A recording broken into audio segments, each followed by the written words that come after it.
नमस्कार विद्यार्थी मित्रांनो, मी स्वप्नील भंडारे इन्फिनिटी अकॅडमीच्या यूट्यूब प्लॅटफॉर्मवरती आपलं मनस्वी स्वागत करतोय. विद्यार्थी मित्रांनो, मी आत्ता तुम्हाला एक गोष्ट सांगतो. कर्णापासून आणि नाक चरणापासून सांगतो, आजही सत्य आणि उद्याही सत्यच असणार आहे. प्रामाणिकपणे कष्ट करणारा विद्यार्थी कधीही मागे राहत नाही. त्याचं सिलेक्शन लिस्टमध्ये नाव येतच, त्याचं कर्म येते आणि त्या कर्माला, त्या कष्टाला फळ मिळतंय आणि ईश्वराच्या दारामध्ये न्याय मिळतो. फक्त तुमचं कष्ट प्रामाणिकपणे पाहिजेत. लक्षात असू द्या. हे का सांगतोय? कारण 3138 म्हणजे जवळजवळ 3000 सरासरी जर काढली तर 3000 जागा नगर परिषदेच्या येणाऱ्या काळामध्ये त्याची जाहिरात आपल्याला लवकरात लवकर आलेली पाहायला मिळेल. आणि त्याकरता तुमची तयारी जाहिरात आल्यापासून नाही तर अगोदर पासूनच ही तयारी असायला पाहिजे. तेव्हा कुठेतरी ती तुमच्या पोस्ट तुमच्या हाती लागेल. आणि म्हणून मी एवढं तळमळीने सांगतोय की कर्णापासून आणि नाक चरणापासून देखील आजही सत्य आणि उद्याही सत्य. मी जी बोलतोय ते प्रामाणिकपणे कष्ट करणाऱ्या माणसाला फळ नक्कीच भेटते. मग आता बघूया आपण हे जे काही नगर परिषदेची जाहिरात आहे त्याबाबत.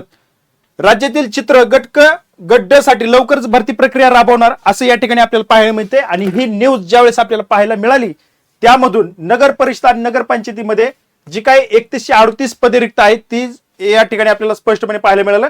त्यामध्ये गट क ची 3151 पदे आणि गट ड ची 987 पदे अशी 3138 पदे. आता हे तुम्ही सगळं वाचलं असेल, तुम्ही सगळं पाहिलं असेल, पण आपण आता या ठिकाणी बघूया कुठे कोणत्या जिल्ह्यामध्ये किती जागा या ठिकाणी आलेल्या आहेत. आता पहिल्यांदा आपण कोकण डिव्हिजन मध्ये बघूया. विद्यार्थी मित्रांनो, कोकण डिव्हिजन मध्ये पहिल्यांदा पालघर बघूया. पालघर मध्ये गट क ची 48, गट ड ची 13, रत्नागिरी गट क 27, ड 8, ठाणे गट क ची 27, गट ड ची 9, रायगड गट क ची 24 आणि गट ड ची 25 आणि सिंधुदुर्ग गट क ची 13 आणि गट ड ची 16. असं कोकण विभागामध्ये गट क ची 139 पदे रिक्त आहेत आणि गट ड ची फक्त 61 पदे या ठिकाणी आपल्याला रिक्त पदे पाहायला मिळतात. आता ही सर्व एकूण रिक्त पदे आहेत कोकण विभागामध्ये किती? 200. त्यानंतर पुढचं आपण बघा पुणे डिव्हिजन बघूया. यामध्ये कोल्हापूरमध्ये एकूण जी रिक्त पदे आहेत ती 43, सोलापूरमध्ये एकूण रिक्त पदे 95, सांगलीमध्ये एकूण रिक्त पदे 99, सातारामध्ये एकूण रिक्त पदे 121 आणि पुण्यामध्ये एकूण रिक्त पदे 54 असे एकूण 412 पदे या ठिकाणी आपल्याला पुणे डिव्हिजनला पाहायला मिळतात रिक्त पदांची.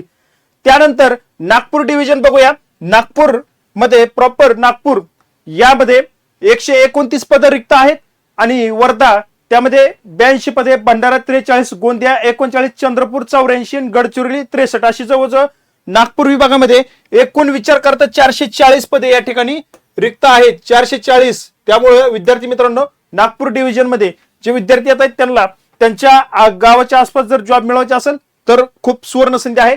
त्यानंतर अमरावती डिव्हिजन बघूया. प्रॉपर अमरावतीमध्ये 100 जागा आहेत. गटक गड्ड्याच्या अकोल्यामध्ये 75, वाशिम 49, यवतमाळ 149, बुलढाणा 114 असं अमरावती डिव्हिजन मध्ये 487 जागा या ठिकाणी आपल्याला पाहायला मिळतात. बघा, गटक गड्ड्याच्या जागा अमरावतीमध्ये सर्वाधिक जास्त आपल्याला पाहायला मिळतात. त्यानंतर नाशिक डिव्हिजन आहे. नाशिक डिव्हिजन मध्ये धुळे जिल्हा येतो. त्यामध्ये एकूण रिक्त पदे आहेत 29, अहमदनगर मध्ये 132, नाशिक मध्ये 83, जळगाव मध्ये 124 आणि नंदुरबार मध्ये 43 अशी 411 पदे आपल्याला या ठिकाणी नाशिक डिव्हिजन मध्ये पाहायला मिळतात. विद्यार्थी मित्रांनो, ही जी काय मी तुम्हाला रिक्त पद सांगतोय ही रिक्त पदानुसार आपल्याला येणाऱ्या भविष्य काळामध्ये जाहिरात पाहायला मिळेल.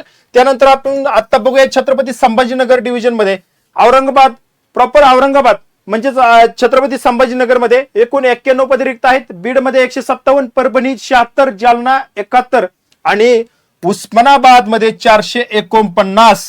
लक्षात घ्या, उस्मानाबाद म्हणजेच धाराशिव मध्ये 449 पदे या ठिकाणी रिक्त आहेत. त्या सर्वाधिक पदे रिक्त असलेला हा जिल्हा आपल्याला या ठिकाणी म्हणता येईल.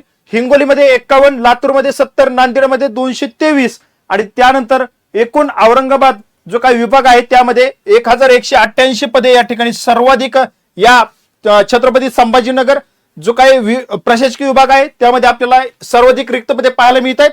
आणि अशी तब्बल 138 पद या ठिकाणी रिक्त आहेत हे आपल्याला या ठिकाणी निदर्शनास येते. विद्यार्थी मित्रांनो, तुम्ही ठरवायचे आता की अभ्यास करायचा की नाही करायचा, कारण ह्या गोष्टी सगळ्या हळूहळू बाहेर येतात आणि आपल्याला जाहिरातीचं वेध देखील या ठिकाणी लागलेले आहेत. त्यामुळं मला अशी आशा आहे की लवकरात लवकर या ठिकाणी शासनाची मंजुरी दिलेली आहे. बघा, ही नगरपंचायतीकडून जे काय आहे ते सर्व डिटेल्स शासनाकडे ही मागणी भरतीसाठी हे रिक्त जागांच्या पदांची भरती काढण्यासाठी नगर परिषदेकडून राज्य शासनाकडे मागणी गेलेली आहे आणि ती लवकरात लवकर या ठिकाणी 2026 मध्ये रिक्त असलेली ही जी काही मागणी प्रत्यक्ष प्रक्रियेला या ठिकाणी सुरुवात झालेली आहे. ही मागणी मंजूर झाल्यानंतर या ठिकाणी लगेच जाहीर या ठिकाणी प्रसिद्ध होतील, कारण ही खूप दिवसापासूनची प्रोसेस या ठिकाणी आपण पाहायला मिळते. या पाठीमागच्या सगळ्या पडद्याआड घडणाऱ्या घडामोडी, या पाठीमागचा जो काही माझा नगरपंचायतीचा जागा भरती संदर्भात जो काही व्हिडिओ आहे त्यामध्ये तुम्हाला सांगितलेलं आहे की कशा पद्धतीने ही प्रोसेस हे सरकार राबवत आहे. त्याकरता जी फिल्डिंग या ठिकाणी लावलेली आहे ती फिल्डिंग देखील त्यांनी आता पहिल्यापेक्षा वेगळी टीम तयार केली.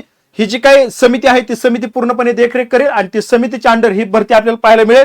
परंतु अद्याप एक गोष्ट स्पष्ट झालेली नाही की नगर परिषद भरती ही सरळ सेवा मार्फत येते तर ही महाराष्ट्र लोकसेवा आयोगाकडे जाईल की ही खाजगी कंपनी घेईन, ही अद्याप अजूनही स्पष्ट झालेलं नाही.